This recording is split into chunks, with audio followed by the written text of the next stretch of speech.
All right, I'd like to welcome everybody back to another edition of Nassau COBA Monthly. I am Brian Sullivan, the president of the Nassau County Correction Officers Benevolent Association. This is the August 2019 edition of Nassau COBA Monthly.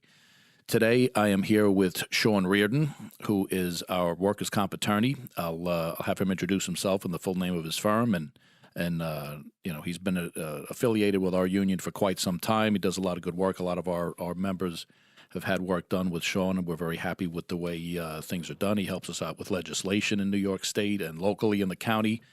And also this month, I'm here with Dennis Morris, the fourth vice president of Nassau COBA. Hello, Dennis. Hello. And Dennis handles all of our workers' comp and 207C stuff, along with a myriad of other issues. I'm going to kick it over to Sean Reardon right now, introduce himself, his firm, what he does, and we're just going to get into a conversation for a while here, maybe do two segments on workers' comp and 207C. So welcome, Sean. Thanks for coming down. Thank you so much. Tell us a little about yourself. So I'm Sean Reardon. I am a senior partner over at McIntyre, Donahue, Accardi, Salmonson, and Reardon.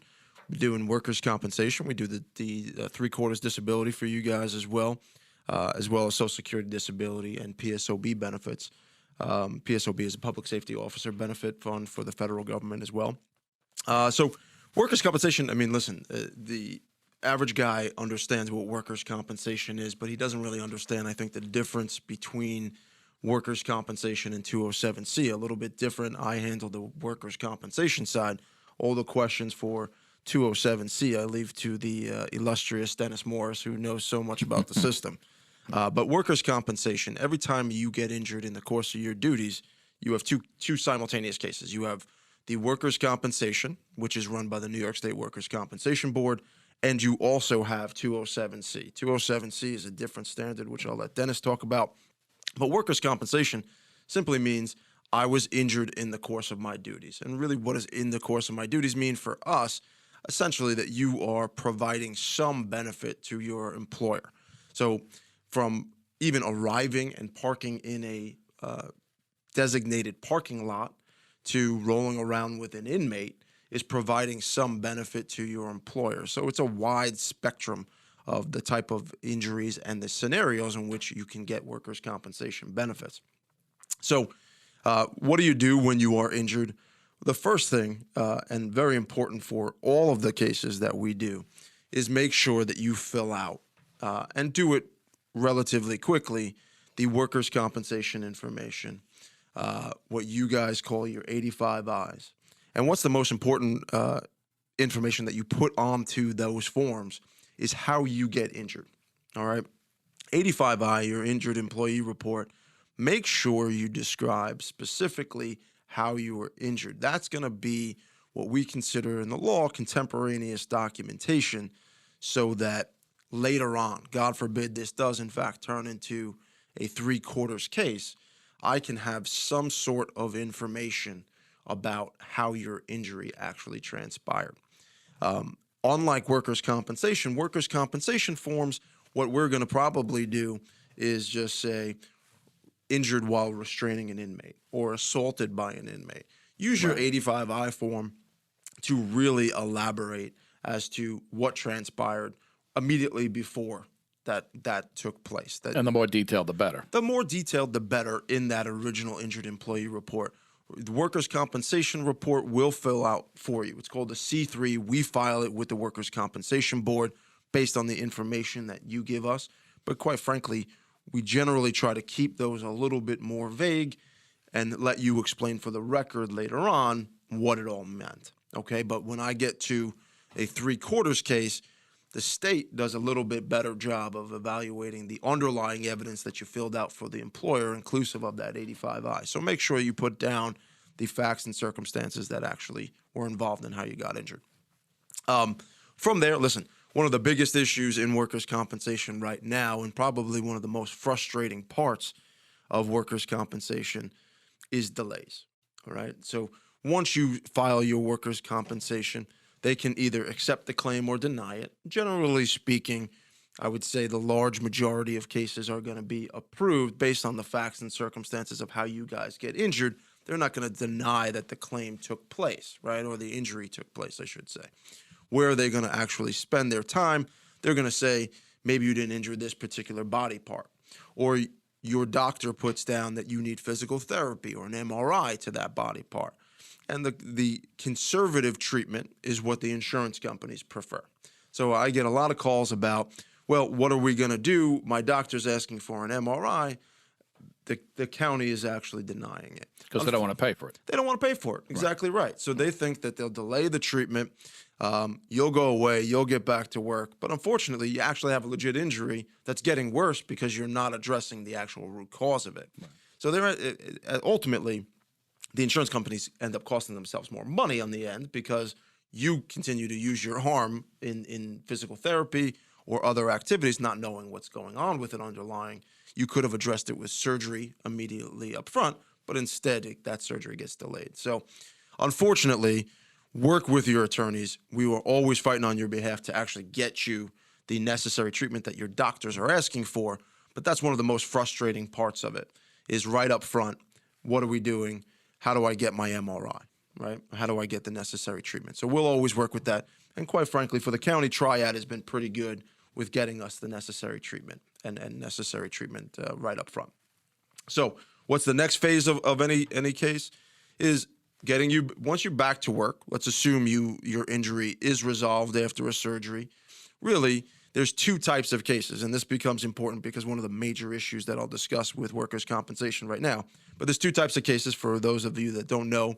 You have a scheduled loss of use injury, which is essentially an extremity injury.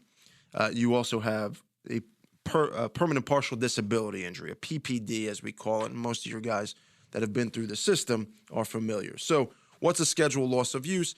Essentially, the workers' compensation law itself sets forth what particular injuries are worth under the workers' compensation. So you injure your shoulder and you receive a 10% scheduled loss of use from your doctor. Usually the IME, the independent medical examiner on behalf of the county, will come up with a lower scheduled loss of use, and then we begin negotiations. Hopefully, we'll either proceed to trial because we can't reach an agreement on something that is amenable to both sides in terms of the scheduled loss of use, or we reach an agreement as to maybe somewhere in between, usually on the higher side for us, on a scheduled loss of use that is acceptable to the county. We go to court, you sign off on that stipulation, and they send you a check. Now, And acceptable to the member. Oh, 100%. No, Right. no, you have to sign off on it. If Right. you're not happy with the settlement that you're getting, let's proceed to court. Right. And listen, one of the reasons why I think we represent a lot of unions in this state is, listen, we've put together a team of trial lawyers. All right? Right. So we're ready, willing, and able to go to court on any particular case. If you're not happy, let's go to court and let's let the judge decide. And that's what can transpire. Right. The flip side of the scheduled loss of use is a permanent partial disability, okay? So if you have a neck or back injury, that's what's known as classifiable type injuries under workers' compensation. Those types of injuries don't receive a scheduled loss of use. Instead, those injuries are payable only when you're out of work based on them, okay? Right. Because you have a loss of wage earning capacity while you're out of work based on those injuries. Necks and backs are whole different birds. It's a whole different bird, okay? Right. So only if you're out of work or do you receive any type of payment for a PPD. But how does that come into play with the major issue in workers' compensation right now? And in fact, it's affected your members specifically on a couple of relatively large scheduled losses of uses.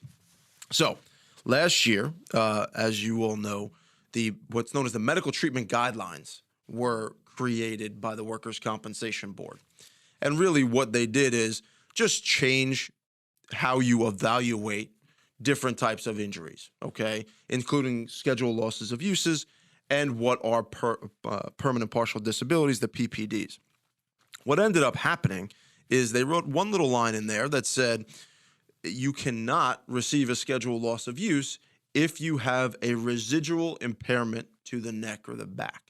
Okay, so they independently wrote this into the permanency guidelines, irrespective of the law. So what ended up happening, unlike the last, I think it's 90 years of workers' compensation, we've gone to court and an individual claimed a back or neck injury originally. They also claimed a hand and an arm injury. They were agreed with the county to a specific schedule loss of use. We put in the schedule loss of use. It gets agreed to.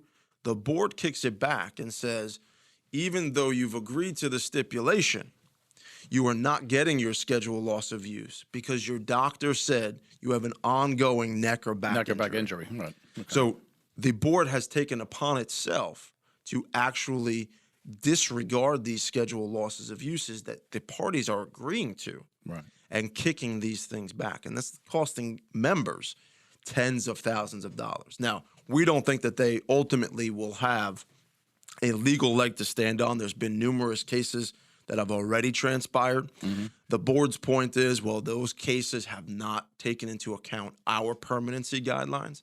I don't think that ultimately they'll be able to say their interpretation of the law is more important than the third department's interpretation of the law, since the third department, court of the appellate division, supersedes any administrative agency.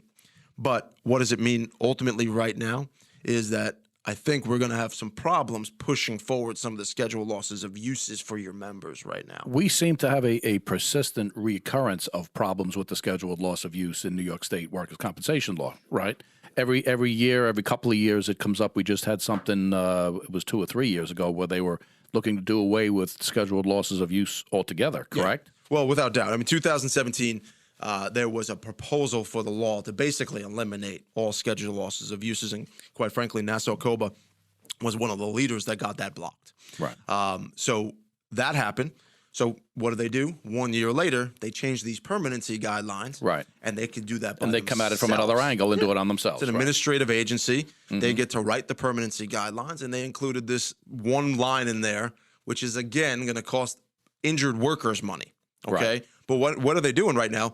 There was just a report for the first time in history. This is an independent report, and it was from the New School Center for City Affairs. So it was an independent white paper done, just a study on workers' compensation. For the first time in history, in 2017, insurance companies in this state made over $1 billion profit on workers' compensation insurance. Incredible. So while they're making the highest profit and 92% increase over a 4-year period, they're still trying to dig into your pockets and get your scheduled losses of uses and increase those profits even further. Take it away, give them profits, and take them away from the injured workers. 100%. Right. So, there's a couple of pieces of legislation that I think, now that they're coming after the scheduled losses of use, I think we maybe have to reapproach the legislature, right, and say, hey, listen, we need to write this officially that you can receive a scheduled loss of use even if you've had a neck or a back injury in the past. Right. Number one. And number two, listen, much like that white paper called for from the center that did the independent study, is we need to increase benefits. We need to increase benefits. Right. We're the 28th highest state in the country in terms of workers' compensation benefits. Why is that? We were the first state to ever actually pass workers' compensation for the protection of injured workers, and we're starting to fall further and further behind in this state. We need to increase scheduled losses of uses. Right. We need to increase the rates that they get paid. And we need to increase, if the benefits, I think, on the PPD side, and consider that the injured workers should not be the ones that give in to insurance company demand for more money. This reminds me a lot of what's gone on with the New York State Commission of Correction and legislation. They had the HALT. It's different from what you're talking about. We have the HALT legislation where they want to change the way we're handling disciplinary inmates in the state, and they didn't get the HALT legislation passed in the state. But Cuomo's appointees in the State Commission of Correction pretty much did everything that was in the HALT legislation, aside from having to provide money. Just took a different route. To the just take a different route. That's it. They do it through the back door instead of the front door. Instead of doing it through legislation, they do it through their appointees and whatever else in there. And they get everything in there. But the one thing that they cut out is any money that has to go to the municipalities or to the workers. And the training. Which is what it's all about. And the training. Right. Yeah. All right, we're gonna take a break here for a couple of seconds, and I appreciate everything that's gone on there. I know, Sean, we've had this conversation. You could talk for hours on end about what goes on with the workers' compensation system in 207C. But we're gonna take a quick break. We'll come back for our next segment. We'll get workers' comp in 207C. Excuse me. The next segment we'll get into a little bit more 207C with Dennis and Sean, and we'll go from there. This is Nassau COBA Monthly, the August 2019 edition. Brian Sullivan will be back.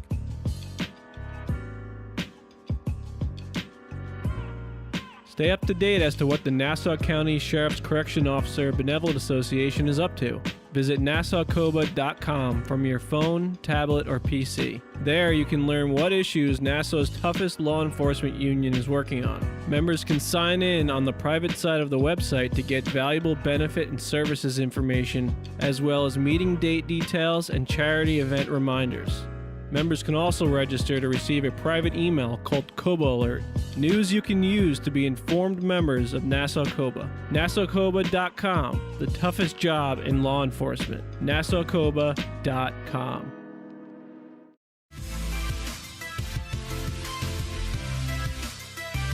The Nassau County Sheriff's Correction Officer Benevolent Association cordially invites the public to visit NassauCOBA.com to sign up for the COBA report. This free email goes out periodically to keep our neighbors up to date on what's going on in the Nassau County Jail. The COBA report also reports on our charity events, community outreach, and issues we face working in Nassau's toughest job in law enforcement. Visit NassauCOBA.com today to sign up for the COBA report. All right, welcome back to Nassau COBA Monthly. I am Brian Sullivan, president of the Nassau County Correction Officers Benevolent Association. I'm here again with Sean Reardon, our workers' comp attorney, Dennis Morris. And this next segment, we're going to talk, segue from workers' comp a little bit more into 207C and three-quarters, things like that. So I'm going to kick it over to Dennis, and we'll take it off from here. Go ahead, Den. All right, thank you, Brian. All right, some of the things we're going to talk about, I know Sean touched on 207C and reporting it when you get hurt. Some of the misconceptions. First we'll start off with, what is 207C? It's a New York state law which gives you full wages and medical care for injuries incurred within the performance of your duties. So, some of the misconceptions, it has to be an inmate involved. No, it just has to be performance of your duties. I'll give the example. You're walking down the hallway on your meal period. While working, you slip and fall on a puddle of water. No inmate involvement? That's fine. That's workers' comp. You're on your meal period. Now, same puddle in the water. You're walking down and you're doing something, getting a disciplinary sign, you slip and fall in that same puddle of water, that's 207C because you showed that that incident or that accident incurred while in the performance of your duties. So when the inmate involvement comes is with 607C, retirement Social Security law, when it comes to three-quarter compensable injury, and that's like the ever-breathing document that changes was an act of an inmate, right, Sean? Sure, yeah, no, 607C is constantly changing. Not unlike 207C. 207C has lots of litigation regarding 207C. But the standards are basically the same for many, many years at this point. Whereas 607C, the standard keeps being attacked. And quite frankly, some cases that shouldn't be brought up to the highest courts in this state are being brought up and drastically affected. And it's only strengthening their position on the act of an inmate, correct? Well, it's given an opportunity to strengthen their position. You know, you want to bring the right fact pattern cases type up to the Court of Appeals, number one, or to the appellate division number two, where we've been very successful, really, based on Nassau County Corrections. I mean, Nassau County Corrections, if you look at some of the number one cases that are cited in all of this state, they're Nassau County Correction Officer cases. So we've been successful in changing the law to our benefit. There's been some attacks recently on it. Yeah. You know, the 607C is a little bit different than 207C in terms of standards. So Dennis just said, you know, what are we looking at in terms of the standard? As long as you were performing your duties, you can get 207C benefits, and that's full pay. And you also said medical benefits. You have simultaneous medical benefits from workers' comp and through the 207C. So I just want to remind listeners and members that if you are denied benefits under 207C, you can still actually get approved for them under workers' compensation. Always something to keep in mind. And I'm glad you brought that up because basically sometimes some of the things that happen, we can say, I guess, that workers' comp is a more lenient standard, could we say? I'll say a better standard. A better standard. That we can certainly prove it a little bit more leniently. Yeah, but okay. More favorable standard, right. Just because you're approved for workers' comp for that certain body part is not necessarily true that you got approved for 207C for that body part. 100%. Can we say that? Yep. So if they say you have what's called a consequential injury, you got a back injury, now it turns into something with your hip, and now you're just out on your hip, it's not necessarily true that you're going to get 207C benefits for that. You're definitely going to get workers' comp benefits. But when it comes to the reimbursement of pay or full pay and medical coverage under 207C, that's something you have to actually put in for with the department and go from there. I agree wholeheartedly. Which could be a yes or no answer. The department has 30 days to say yes or no, and we'd have to go through our contractual process to get you 207C for that, possibly. Absolutely. Right. Yeah. And you actually had to have lost time to get 207C. Well, right now we still have that arbitration open. We're going to see where Right. that goes right now. That's still coming up probably in September of this year. Right. There's a continuance to that arbitration. Sure. Well, Correct me if I'm wrong. I'm sorry. Was that a departmental determination, or does that have any legal basis? That's a departmental determination. That was only a departmental determination Yes. here, that you had to actually lose time before they would approve you for 207C. Correct. So we still have that September, I believe, 16th of this year. Right. Go ahead. I'm sorry. So no, that's fine. Just talking about 607C. So 607C, different than 207C. You guys get that mixed up a lot, but 607C is your 3/4. It's known as your performance of duty disability under the law. Different standard than 207C. I have 3 elements that I have to prove legally. Number 1, that you're permanently incapacitated. Number 2, that your permanent incapacity is related to, and then element 3, the act of an inmate, right? So in my venue, unlike 207C, we do need the act of an inmate in order to get you that 3/4. Okay, right now, if you don't have the act of an inmate, but you are permanently incapacitated, the only other option for you is your 1/3 disability. Taxable. It's called the ordinary disability here in New York State. So right now, correction officers don't have that interim benefit like police officers. They have that interim benefit, kind of a 50% tax-free. Accident incident, correct. Yeah, and a lot of guys come in thinking that they also have that, but you don't, unfortunately. We were talking about legislation earlier. Maybe that's the next piece of legislation that we need to get up to Albany. But right now you have that 1/3. So I'm going to stay away from the 1/3. Talk to you about your permanent, your 607C permanently incapacitated because of the result of an inmate or the act of an inmate. So what is, the biggest issue with permanency, meaning that you are permanently incapacitated from your job as a correction officer. What has been the biggest issue that they deny people on permanency is really what's known as the reasonably safe and reasonably successful surgery denial. And that means that you could come to me and say, you know what, my back is killing me. My doctor wants me to do a fusion surgery, but I don't want to have that surgery. It's too invasive.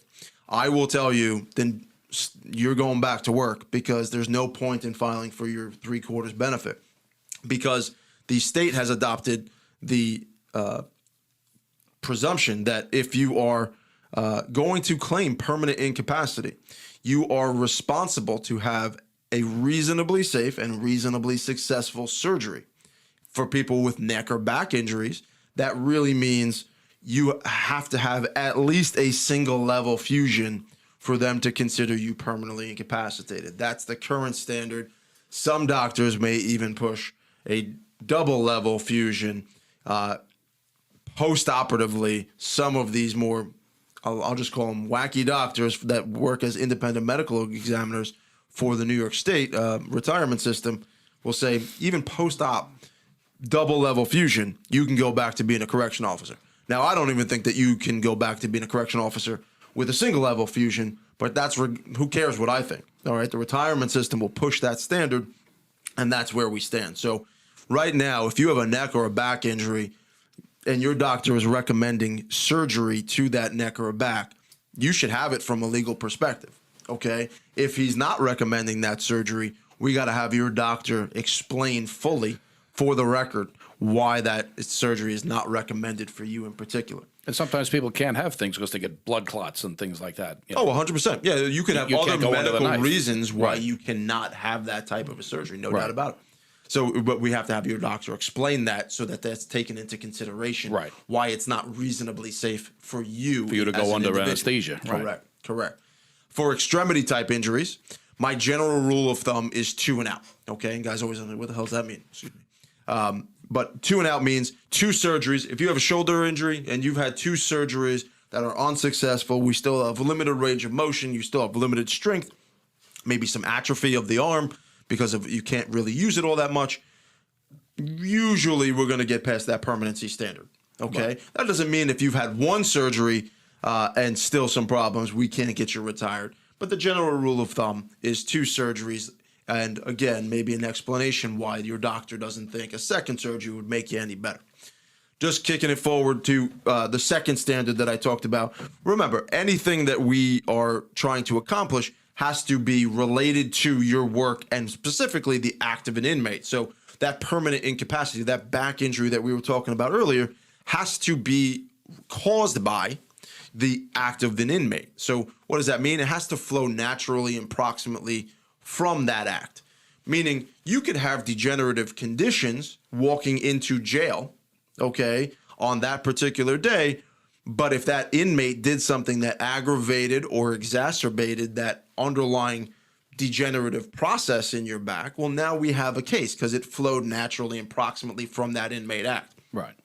But let's say maybe the day before you were getting shots in your back, and for the last 2 years you've been on painkillers, and you went in and you also had that same act of an inmate. The retirement system may, in fact, come back and say, no, listen, the inmate didn't do anything to you. You already had this pre-existing condition that you were treating for with a doctor.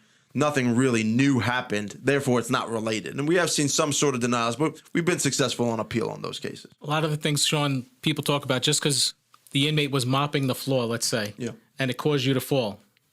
Let's talk about that act because that's a big thing that comes because people say an inmate's involved, it's 3/4 compensable, that's it. But that's not necessarily true, correct? No. So the act of an inmate, that third element that I was talking about, really a line of cases, 3 different types of cases came out. The first one was called for what's known as direct inmate interaction, meaning the inmate had to have done something and you were interacting with that inmate at the time of the injury. Really, where did those cases emanate from? The first one was a case called Escalera. Doesn't really matter the name, but essentially a correction officer was accused of sexual harassment of the prisoners. He was fired, terminated. Then he filed for 3/4 and said, oh, I'm suffering from PTSD because of the actions taken by the department in firing me because of the act of an inmate. Court came back and said, no, that's not really related to the inmates act. It's related to the acts of your supervisors and the department. That has kind of carried forth. And people talk about response cases. A lot of questions from members about if I'm responding to the act of an inmate. The answer to that question is it can be and it cannot be. Okay, there's a few cases out there. A correction officer stands up to respond to an alarm and his knee gives out. Okay, well, the knee gave out because there was a process going on in your knee. That's not necessarily related to what the inmate was doing. That would have happened regardless. Okay. Another response was guy runs in, and as he's running to the response, another correction officer hit him with the door, right? Is that the act of an inmate? The answer in that particular case was yes. Okay. And why? Because it flowed naturally and proximately from the inmate's act. Those 2 correction officers would not have been in that spot if it weren't for the inmate. Okay. So that's a little bit different. Now, the second line of cases is what you mentioned.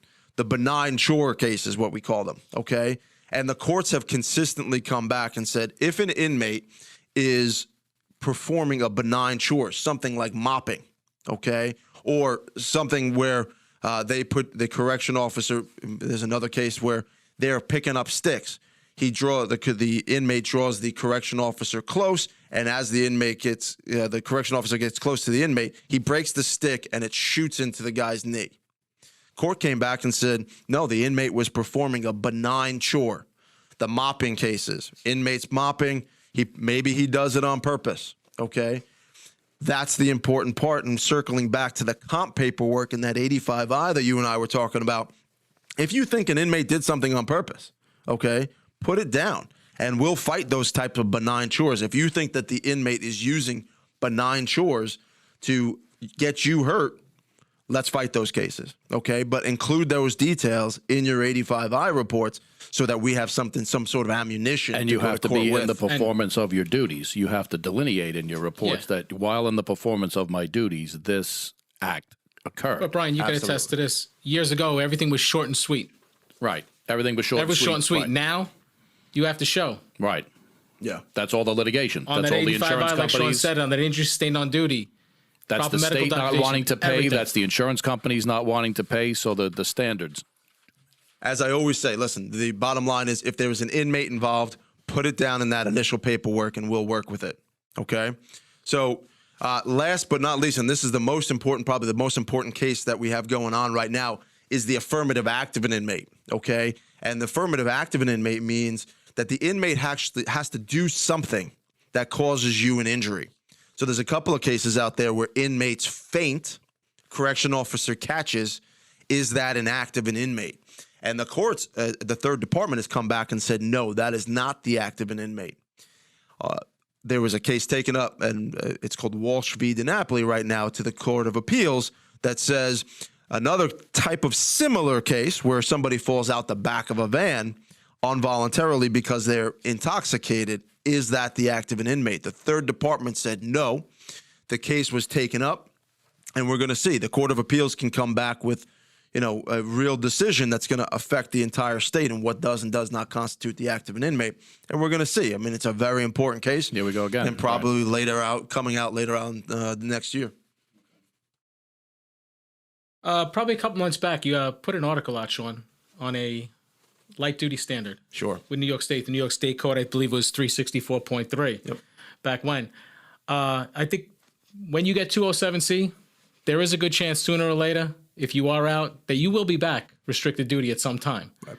Now, coming back, I know the standard to go out to retire 3/4 is that you cannot do the full-time, full-duty job as a correctional officer. So light duty has no play in it, but light duty does have a play in certain areas. So if you want to get into your article a little bit and just let us know. Yeah, it's not written in the law. So the codes, rules, and regulations for the New York State retirement system say if you work 100 hours of overtime in a light duty spot, or you work in a light duty spot for 2 years or more, that light duty job becomes your job for the retirement system's analysis of whether or not you're permanently incapacitated from your full duty job, okay, or from your full your job description, I should say.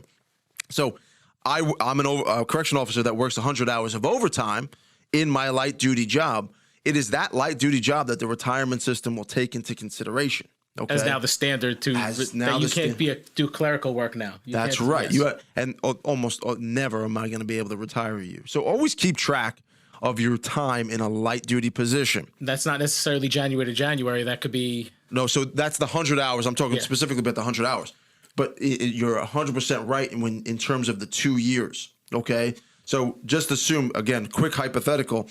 I'm a correction officer. I get hurt on January 1st. On January 3rd, I come back on a light duty position. I work that job 1 day on January 3rd, and I say I can't do it anymore.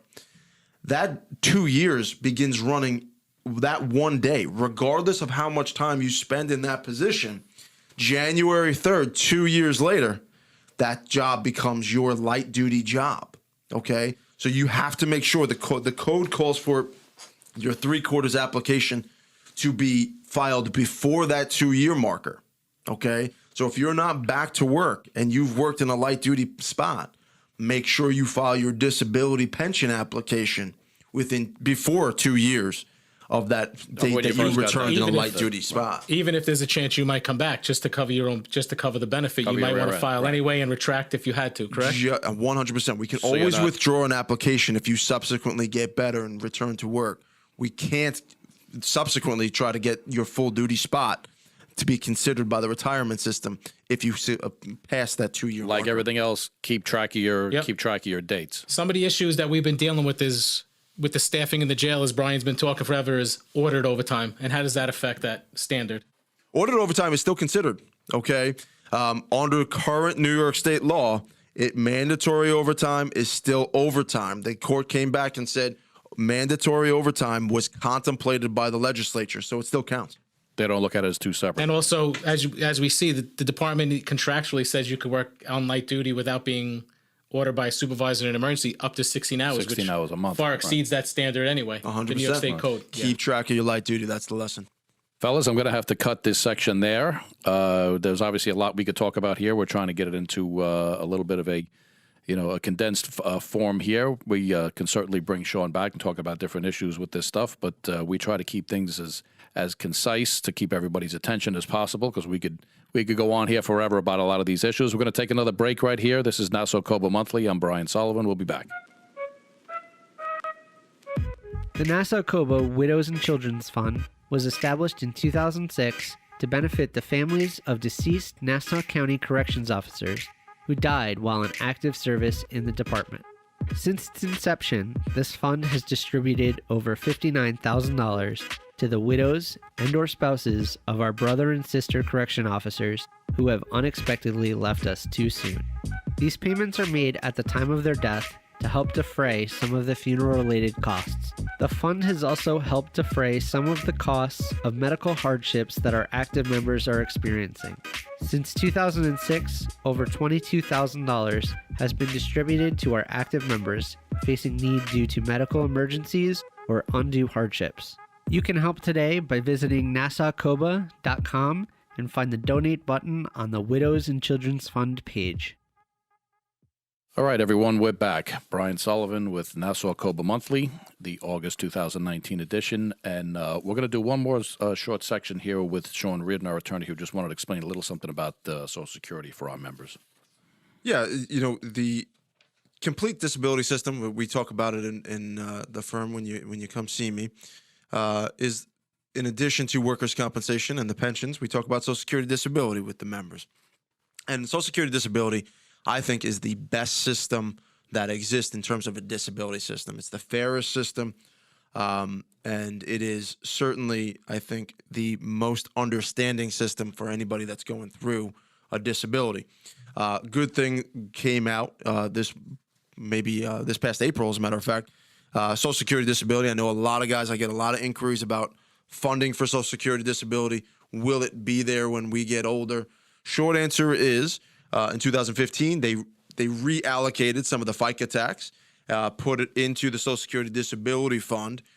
So the Social Security Administration announced just this past April that it is funded, 100% funded until 2052, which is 20 years further than we were even last year. So that's a big thing. We're funded. They're 91% funded thereafter for the rest of the century. So it's going to be there for us if we need it. That's different than the old age fund, the normal Social Security fund. Where that is certainly under a little bit more economic stress, but that's still fully funded till 2035, and then 80% funded until the rest of the year. So Congress is going to have to address some issues with the funding of the old age fund. But going back to the Social Security disability, that's the best system, but it's also the highest standard, right? So you have to be permanently incapacitated from all jobs existing in the national economy because of your disabilities, okay? So that is much different than the 3/4 that we were talking about, right? So I have to prove there that you're permanently incapacitated from being a correction officer. And workers' comp, I just have to prove that you're injured in the course of your duties. Social Security is a much higher standard. So That you can't work anywhere. You can't work anywhere. So if you're under age 50, that means, not to downgrade people who work at McDonald's, but working at McDonald's making the fries to being a brain surgeon. Right. That's the full spectrum of things that I have to prove that you can no longer do. So that is not a system for everybody, right? So if I retire you on a shoulder injury from New York State on your pension, or your knee injury, or your foot injury, or a finger injury, that doesn't mean that you're going to roll into a Social Security disability application or that it's right for you and your family. So make sure that you have that conversation with me. And I'm going to be honest with your members and all applicants. This is a good idea for you and your family. This is more likely than not something I can get through, but it's not necessarily, especially if you're under than 50.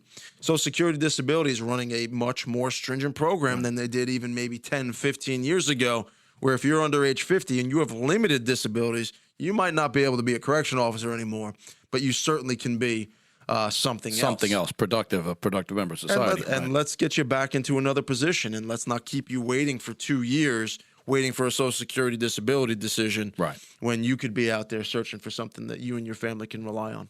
Very good. Sean, I appreciate everything that you've done with us. Dennis, thank you for all of the insightful stuff, because a lot of our people don't get the distinctions between 607 and 207 and workers' comp and Social Security. There's a lot of minutia that goes on in there, and people confuse a lot of what goes on, especially the active and inmate and all that. That's it for this month's edition of COBA Monthly. I'm Brian Sullivan, and I'd like to thank Sean Reardon, Dennis Morris for being here today with us. We'll be back next month for the September edition. I had hoped to bring Kevin Curtin in here. I think he was a little bit late. He didn't get his the invite till this morning. I tried to stretch it out as long as possible, but Kevin can't be here. But I'm sure Sean has his number. Talk to you next month. Thanks. Bye-bye.